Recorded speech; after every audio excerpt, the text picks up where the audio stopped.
wenn man das erste Lied ansingen kann. Das ist immer das Schönste, wenn es dann endlich losgeht und man losziehen kann.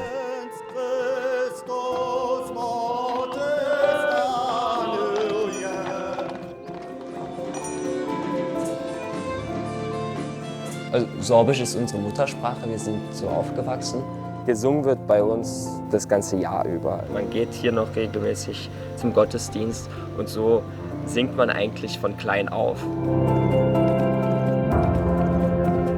Wir haben ganz, ganz viel gesungen in der Familie und immer Sorbisch. Und das hat sich dann später verbunden bei mir mit Vogelgesang. Die Vögel sind für mich auch so ganz, ganz wichtig in dem Klang von Heimat. Halleluja,